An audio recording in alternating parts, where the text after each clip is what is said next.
നമസ്കാരം, രുചികളുടെ ലോകത്തിലേക്ക് എല്ലാവർക്കും ഒരിക്കൽ കൂടി സ്വാഗതം. ഇന്നൊരു കറിയുടെ റെസിപ്പി ആയിട്ടാണ് ഞാൻ വന്നിരിക്കുന്നത്. വൻപയർ കറി. വളരെ ഈസിയായി വൻപയർ കറി എങ്ങനെ റെഡിയാക്കാമെന്ന് നമുക്കൊന്ന് കണ്ടുവരാം. ഇതിനു വേണ്ടി ഞാനൊരു 300 ഗ്രാം വൻപയർ തലേ ദിവസം രാത്രി വെള്ളത്തിൽ കുതിർത്തിട്ടതാണ്. പിന്നെ വേണ്ടത് ഒരു സവാള ചെറുതായി അരിഞ്ഞത്, ഒരു പച്ചമുളക്, 2 വെളുത്തുള്ളിയുടെ അല്ലി, കറിവേപ്പില,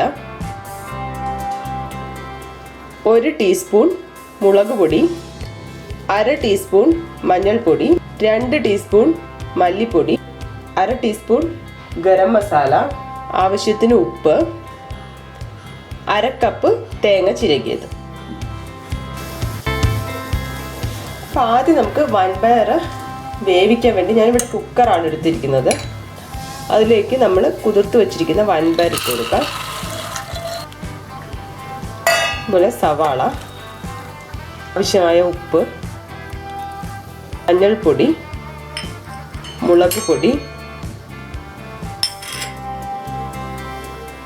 മല്ലിപ്പൊടി, പച്ചമുളക്,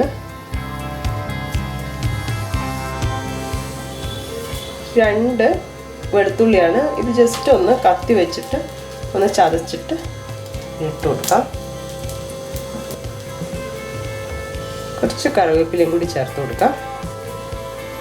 ഇതിലോട്ട് ഇനി വേവാൻ വേണ്ടിയിട്ട് വെള്ളം ഒഴിച്ചു കൊടുക്കുകയാണ്. ഒരു 1.5 കപ്പ് വെള്ളം ഒഴിക്കണം.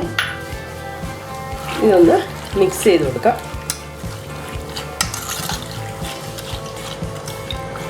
ഞാൻ കുക്കർ സ്റ്റൗവിൽ വെച്ചിട്ട് വേവിച്ചെടുക്കാൻ പോവാണ്. ഒരു 2 വിസിൽ വരുമ്പോഴത്തേക്ക് വേവും, കാരണം നമ്മൾ തലേ ദിവസം കുതിർത്ത് വെച്ചതാണ്. വൻപയർ വെന്ത് വരുന്ന സമയം കൊണ്ട് നമുക്ക് അരപ്പുണ്ടാക്കാം. ഇത് തേങ്ങ മാത്രമാണ് ഞാൻ ചേർക്കുന്നത്. അല്പം വെള്ളവും ചേർത്ത് അരച്ചെടുക്കുകയാണ്. ഇത് നന്നായിട്ടൊന്ന് അരച്ചെടുക്കണം. 2 വിസിൽ വന്നു, ആവിയെല്ലാം പോയിട്ടുണ്ട്. ഞാൻ വെയിറ്റ് എടുത്ത് ഓപ്പൺ ചെയ്യാണ്.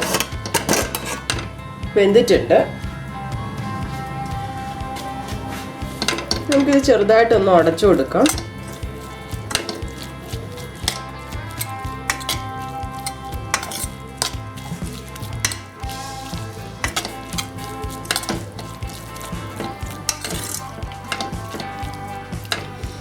ഇനി ഇതിലോട്ട് നമ്മൾ അരപ്പ് ചേർത്ത് കൊടുക്കുകയാണ്. തേങ്ങ മാത്രമാണ് ഞാനിവിടെ അരച്ച് വെച്ചിരിക്കുന്നത്. നന്നായിട്ട് അരഞ്ഞിട്ടുണ്ട്.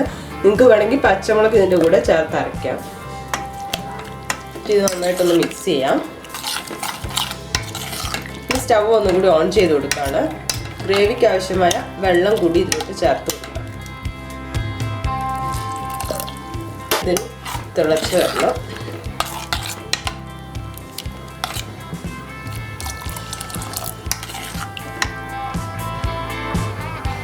ഇതിൻ്റെ ഒരു പ്രത്യേകത എന്താണെന്ന് വെച്ചാൽ നമുക്കിത് ചോറിൻ്റെ കൂടെ കറിയായിട്ട് വേണമെങ്കിൽ കൂട്ടാം. അതുപോലെ തന്നെ ദോശ, ഇപ്പോൾ അരിയും തേങ്ങയും ചേർത്ത് അല്ലെങ്കിൽ അരിയും അവിലൊക്കെ ചേർത്ത് ഉണ്ടാക്കുന്ന ദോശ, അതുപോലെ ഗോതമ്പ് ദോശ, ഇതിൻ്റെ കൂടെയൊക്കെ നമുക്ക് ഉപയോഗിക്കാം. ചപ്പാത്തിയുടെ കൂടെ ഇതുപോലെ തന്നെ നല്ലൊരു കറിയാണ്. ഇനി ഇതിലോട്ട് ഗരം മസാല ചേർത്ത് കൊടുക്കുകയാണ്. അതുപോലെ തന്നെ ബാക്കി കുറച്ച് കറിവേപ്പില ഉണ്ടായിരുന്നു, അതുകൂടി ചേർത്ത് കൊടുക്കാം.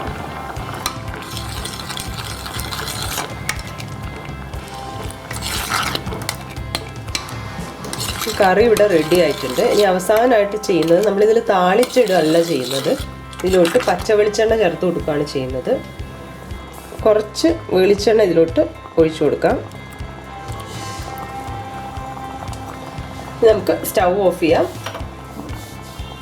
ഒന്ന് മിക്സായി കൊടുക്കാം. നമ്മുടെ വൻപയർ കറി ഇവിടെ റെഡി ആയിട്ടുണ്ട്. ഇതൊരു സെർവിങ് ബൗളിലോട്ട് മാറ്റാം. അങ്ങനെ നമ്മുടെ വൻപയർ കറി ഇവിടെ റെഡി ആയിട്ടുണ്ട്. വളരെ ഈസി ആയിട്ട് തയ്യാറാക്കാൻ പറ്റുന്ന ഒരു റെസിപ്പിയാണ്. ബാച്ചിലേഴ്സിനൊക്കെ നമ്മൾ പുറത്ത് താമസിക്കുമ്പോഴൊക്കെ പെട്ടെന്ന് കുക്കറിൽ വേവിച്ചെടുത്ത് ഒരു തേങ്ങ അരച്ചെടുക്കേണ്ട ഒരു പ്രയാസം മാത്രമേ ഉള്ളൂ. എളുപ്പത്തിൽ തയ്യാറാക്കാം. നല്ല ടേസ്റ്റിയാണ്. റൈസിൻ്റെ കൂടെ ഉപയോഗിക്കാം, അതുപോലെ ദോശയുടെയോ ചപ്പാത്തിയുടെയോ ഒക്കെ കൂടെയും ഉപയോഗിക്കാം. അപ്പോൾ ഇത് നിങ്ങൾ എന്തായാലും ട്രൈ ചെയ്ത് നോക്കണം. എന്നിട്ട് എങ്ങനെയുണ്ടെന്ന് തന്നെ അറിയിക്കണം. അടുത്ത റെസിപ്പിയുമായി കാണുന്നത് വരെ ബൈ.